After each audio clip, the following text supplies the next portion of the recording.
yang punya logika. Bagi yang tidak punya logika, skip aja. Dua perusahaan televisi milik grup MNC, RCTI dan iNews sedang mengancam kita semua. Mereka mengajukan tuntutan ke Mahkamah Konstitusi yang kalau dikabulkan akan menghabisi hak warga negara untuk menyebarkan materi audio visual melalui media sosial. Sidang-sidang MK sudah berlangsung. Pemerintah sendiri sudah meminta MK menolak permintaan grup MNC itu. Sudah ada pula petisi di change.org untuk menolak manuver MNC ini. Kita semua juga harus menolak. Grup MNC meminta MK menetapkan bahwa Undang-Undang Penyiaran 2002 juga mengatur penyiaran melalui internet. Mereka galau karena yang diatur selama ini oleh Undang-Undang Penyiaran cuma perusahaan-perusahaan televisi seperti mereka. Mereka galau karena pemerintah dan Komisi Penyiaran Indonesia tidak mengatur layanan over the top (OTT), yakni layanan siaran melalui internet seperti Netflix ataupun YouTube. Karena OTT dianggap mengancam bisnis mereka, grup MNC minta agar MK mengubah undang-undang tersebut. Kita mungkin bisa paham dengan kegalauan grup MNC, tapi gugatan yang diajukan ke MK sangat berbahaya. Undang-undang penyiaran dibuat 18 tahun yang lalu. Dalam definisi penyiarannya dikatakan bahwa yang dimaksud dengan penyiaran adalah siaran yang dipancarluaskan dengan menggunakan spektrum frekuensi radio melalui udara, kabel, dan atau media lainnya untuk dapat diterima secara serentak dan bersamaan oleh masyarakat dengan perangkat penerima siaran. Karena definisi itu yang diatur dengan menggunakan undang-undang penyiaran hanyalah stasiun televisi radio free to air, contohnya RCTI yang siarannya dapat diterima warga dengan antena di rumah secara gratis, atau televisi berbayar baik melalui kabel seperti First Media, IndiHome maupun melalui satelit, contohnya Indovision. Para pembuat undang-undang dulu mungkin tidak pernah membayangkan akan ada Netflix atau YouTube. Tapi sejarah berjalan cepat. Dalam beberapa tahun terakhir ini meledak siaran televisi ataupun audio melalui internet. Fenomena YouTuber adalah contoh terbaik. Saat ini kita mengenal banyak sekali YouTuber dengan jumlah subscriber dan penonton yang luar biasa besar. Saya sebut saja beberapa nama paling top. Atta Halilintar, 25 juta subscriber. Ria Ricis, 22 juta subscriber. Gen Halilintar, 17 juta. Baim Wong, sekitar 15,7 juta. Deddy Corbuzier, 11 juta. Viewersnya pun luar biasa. Jumlah penonton video terpopuler Atta Halilintar bisa mencapai 30 juta viewers. Buat si YouTuber ini adalah sumber pemasukan uang yang luar biasa. Pertanyaannya, siapa yang membayar Atta dan kawan-kawan? Bukan YouTube. YouTube hanya menyediakan platform digital bagi para YouTubers untuk berkreasi. Adapun uang itu mengalir dari pemasang iklan yang tergiur dengan popularitas para YouTubers itu. Para pengiklan membayar YouTube dan kemudian YouTube akan men-share sebagian pemasukan, sekitar 50% lah, dari pengiklan kepada YouTuber. Jadi everybody happy. Pengiklan mendapat media beriklan yang relatif murah, lebih segmented. YouTube mendapat uang dari pengiklan, YouTuber dapat uang dari YouTube. Penonton YouTube juga bahagia mendapat tontonan gratis. Lebih jauh lagi, setiap warga sebenarnya bisa jadi YouTuber, membuat konten dengan biaya murah dan dikenal publik tanpa harus melalui media besar. Tapi benarkah everybody happy? Jawabannya tidak. Yang masyhur adalah grup seperti MNC. Sekedar informasi, sebenarnya yang menggunakan YouTube bukanlah cuma YouTuber individual ya.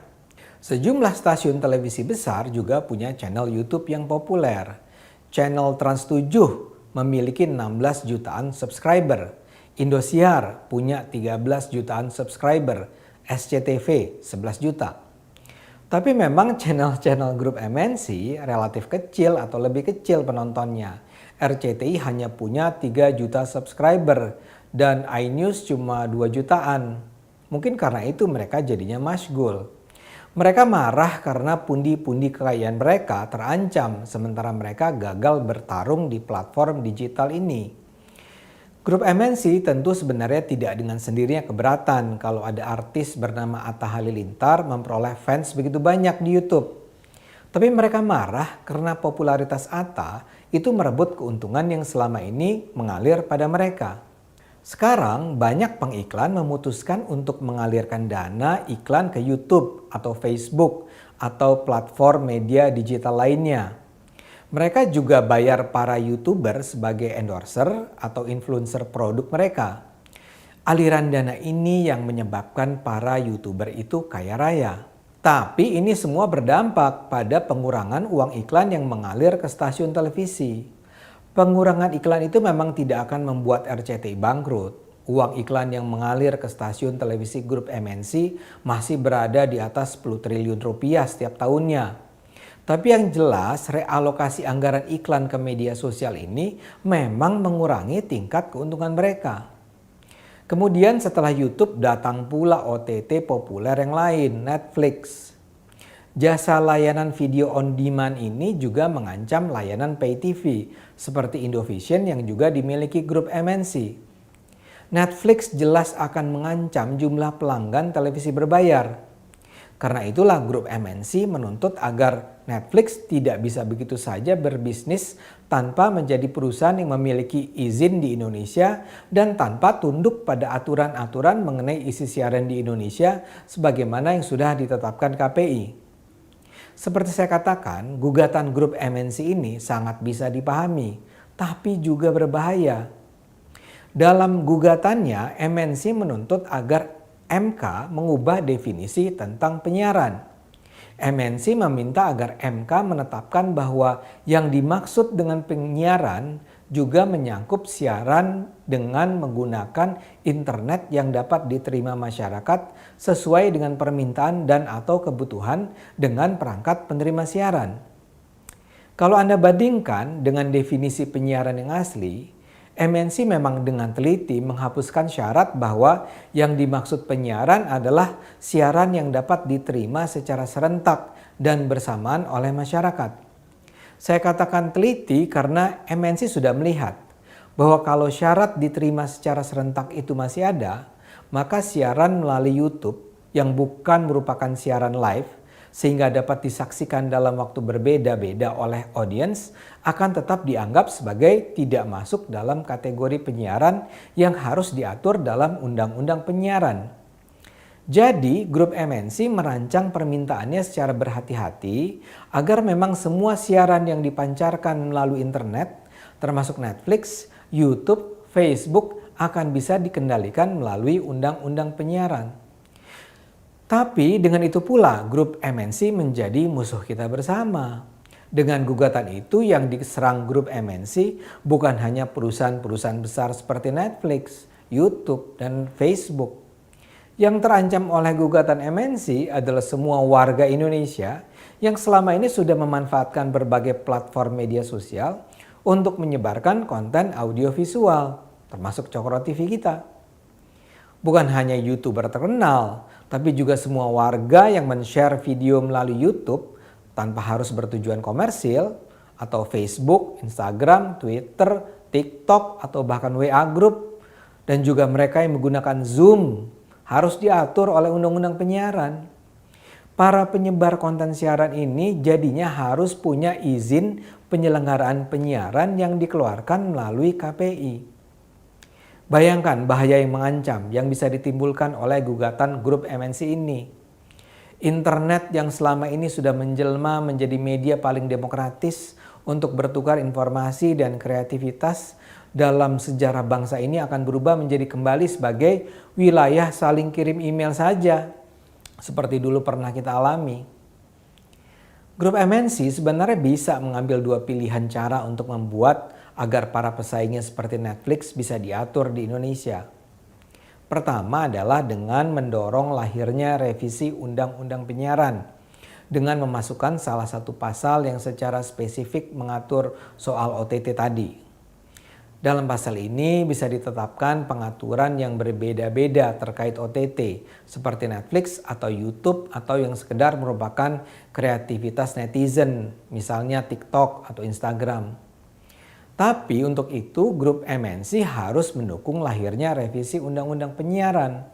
Padahal saya duga grup MNC justru keberatan Undang-Undang Penyiaran 2002 direvisi.